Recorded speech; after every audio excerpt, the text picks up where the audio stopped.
अभी हम देख रहे हैं कि बहुत सारी जगहों पर इतनी सारी चीजें निकल रही हैं जो वाकई में आपको साइंटिफिकली कनेक्ट करती हैं। ये कहीं ना कहीं देश ही नहीं, मुझे लगता है पूरे विश्व में भारत की धरोहर, भारत की संस्कृति, भारत की जो सभ्यता रही है उसका परचम लहराने का समय है। महाकाल की महिमा हमें आज से 2600 साल पहले 2600 साल पहले भारतीय मुद्राओं पर महाकाल का अगर मूर्त्यांकन कहीं हुआ है तो विश्व में सबसे पहले उज्जैन में हुआ है। और उज्जैन की मुद्राओं पर महाकाल का अंकन 2600 साल पहले की हाथ मुद्राओं पर पाया जाता है।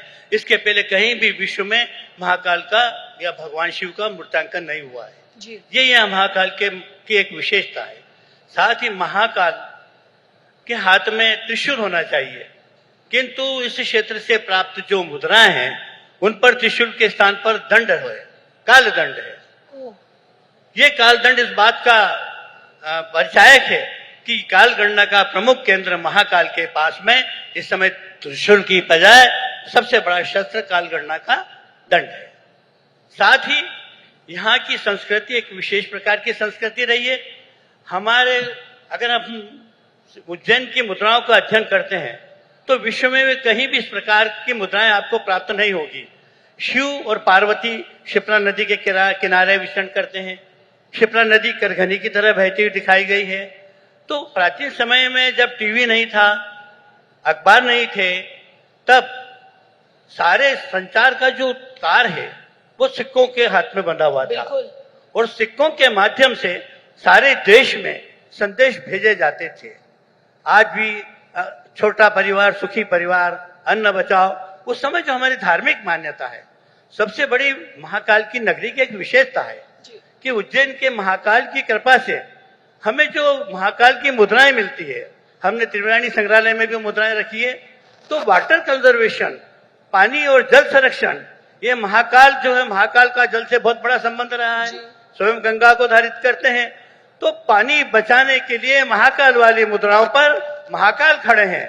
और साथ में तालाब बना है, तालाब मछली और कछुओं से युक्त है। पास में 2 वृक्ष हैं, सरोवर है, वृक्ष है, मंगल का प्रतीक स्वस्तिक है और नीचे हमारी बहती हुई क्षिप्रा है जिसमें कई प्रकार के जलचर हैं।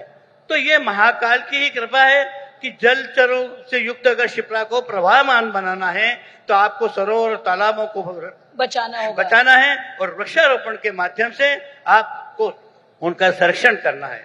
तो हमें कई बातें मुद्राओं के माध्यम से महाकाल की नगरी में, एक सबसे बड़ी महाकाल की विशेषता ये कि जब आताताई शकों ने यहाँ पर आधिपत्य किया, आक्रमण किया, जिन्हें हमारे महाराजा विक्रमादित्य ने पराजित किया था, तब उनने अपनी मुद्राओं पर महाकाल की प्रेरणा से संवत अंकन करना शुरू किया था।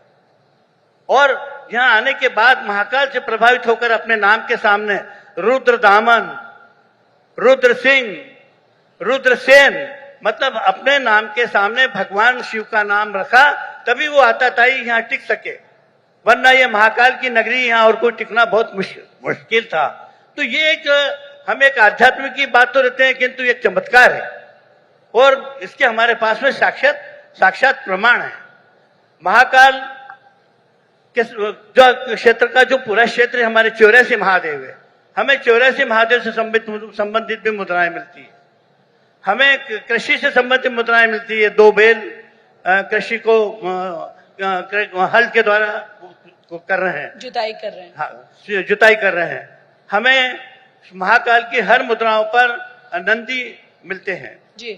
तो नंदी जो है हमारे देश का, उस समय जो हमारे राष्ट्र है उसकी आर्थिक स्थिति थी, उसका प्रमुख स्तंभ होता था। उन्हीं के द्वारा हम कृषि को जोतते थे और उनकी गायों के द्वारा हम दूध, घी और हमारे यहाँ पर ये सारी सामग्री प्राप्त होती थी।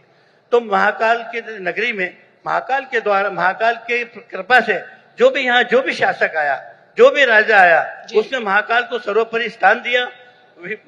विक्रमादित्य के शासन काल में हमको जो यहाँ पर मुद्राएं मिलती है, साथ ही आज जो उज्जैन नाम हम कह रहे हैं जी, तो जब अशोक उज्जैन आया तो उसने अपने एक बेटे का नाम भी उज्जैन रखा और आज से 2300 साल पुरानी मुद्राओं पर अशोक ने उज्जैनी ब्राह्मी लिपि में लिखा। वो मुद्राएं हमारे पास में प्राप्त है जी। तो ये उज्जैनी की महत्ता सारे विश्व को चमत्कृत कर रही है।